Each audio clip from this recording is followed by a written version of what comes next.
investigations into him go deeper. The Department of Government Efficiency is hitting the Democrats where it hurts. Elon Musk makes a shocking discovery with regards to an underground mine used by the government, and President Donald Trump calls out CNN as the press laughs at one of their top anchors. Now, we got a lot to go through in today's video, guys, so let's go ahead and jump into President Donald Trump and CNN Caitlin Collins encounter. By the way, appreciate y'all hitting the like button. Thank you for subscribing to the channel and for sharing this video.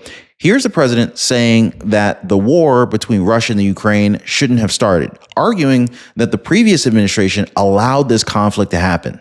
And this should have been done by Biden years ago. This should have never been allowed to happen. I know he's a friend of yours. But couldn't Putin just withdraw his... He's a friend of today? CNN. That's why nobody watches CNN anymore, because they have no credibility. Okay, who else? Now, you guys might remember that Caitlin Collins hasn't been the kindest of reporters to President Trump, right? I mean, she's been dubbed as a nasty person by President Trump himself before. And it shows with the way that she handles herself whenever she's talking to him. Now, I don't know what's wrong with this girl. A lot of people say she looks like a dude. I'm not even trying to get into that. But either that or whenever she's addressing White House press secretary, she's just got this RBF. She just looks so angry.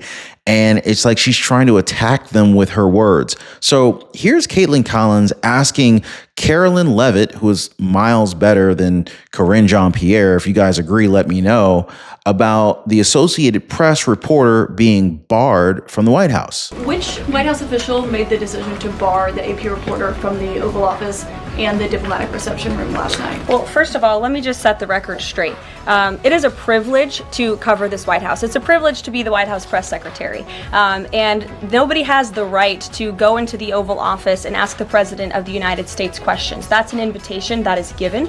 And there are hundreds of outlets on this campus, many of you in this room who don't have the privilege of being part of that pool every single day and getting to ask the President questions. We reserve the right to decide who gets to go into the Oval Office, and you all have credentials to be here, including the Associated Press, who is in this briefing room today. But isn't it retaliatory in nature is the argument, because the reason that the AP was barred, which they said was because they're not using the phrase Gulf of America, they're using Gulf of Mexico in line with their standards.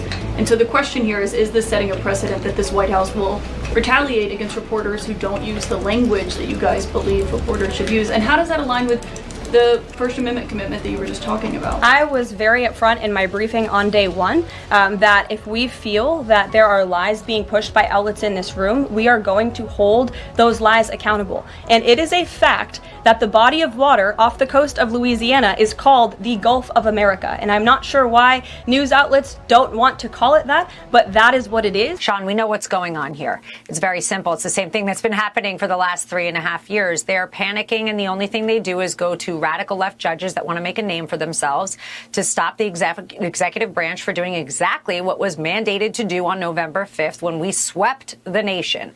New York Mayor Eric Adams takes a huge step to help Tom Homan as investor. Alina Habba recently went on Fox News to tell us exactly why some lawmakers are scared. If we want to save money, people are going to get upset. Why are they getting upset? Because we're taking money out of their pockets.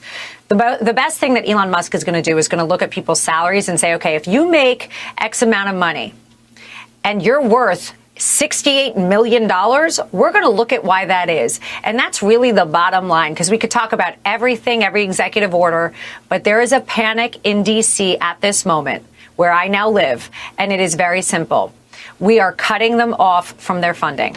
And that means politicians, not just saving taxpayer dollars. And that's where the panic is coming from. It's pretty basic. And this concern has been with us for decades, seeing politicians come into office and make millions of dollars within just a few years, and we never understood why. But of course, we need to see this from the perspective of left-leaning news outlets as well. CNN's Kate Bolden challenged Scott Jennings about DOGE, arguing that there's no transparency, even though Scott Jennings clearly proves her wrong here. Watch. He's not been transparent. I mean, there may be... They are making routine announcements about the things they are finding, and they are inviting questions about the things they are finding every single day. But by definition, he's not being transparent. They're not providing data for the things that they say they have found evidence of. They just aren't.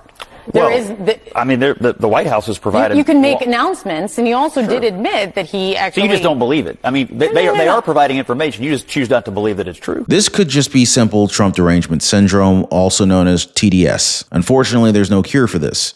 And just because Elon Musk is working for the president, the derangement is passed on. But it's pretty clear that these liberals have a truth of their own. Even when you present them with the facts, they will continue to believe their own truth. Now, while a lot of Democrats are not willing to work with the Trump administration, some are choosing against the grain. One of which is New York Mayor Eric Adams. A big win for President Trump's crackdown on illegal immigration. ICE will soon be allowed to operate within New York City. The announcement coming after a meeting between Mayor Eric Adams and the president's border czar, Tom Homan. In a statement, the mayor says he's working on getting more NYPD detectives on federal task forces that are looking to nab those violent offenders within the city. News Nation's Alicia Nieves has more from New York. Alicia, was the mayor happy with how this meeting turned out?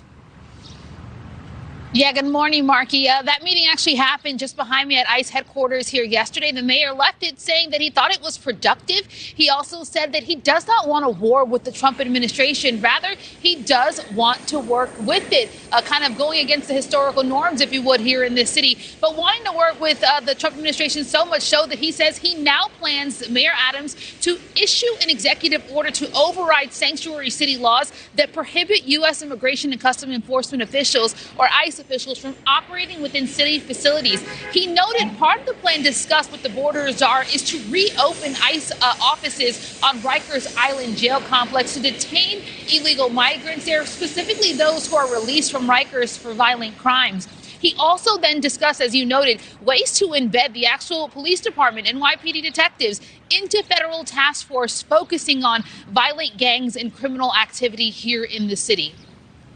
And I've been very clear on sanctuaries, cities that we must adjust. The previous administration implemented, and I think went too far with sanctuary cities. I thought the intention was there, but the application was wrong. And I asked the city council, can we modify it when it comes down to dangerous individuals? They said they refused to do so. So we need to operate in the parameters that we have. It's kind of rich how Democrats now want to abide by the rules when the tides don't favor them. This kind of reminds me of a previous live stream I did where Democrats who are literally calling for Elon Musk to show up, with some of them even inciting violence against the billionaire and the Trump administration. Make sure you guys check that one out because it's getting crazy out there. As always, thank you for hitting the like button. Thank you for subscribing to the channel, for sharing the video. Hey, by the way, guys, if you're one of the real ones who really enjoy what we do here on the channel, you've got to check out the Inner Circle. This is where our true supporters get exclusive access to content that I just can't share here, completely commercial free.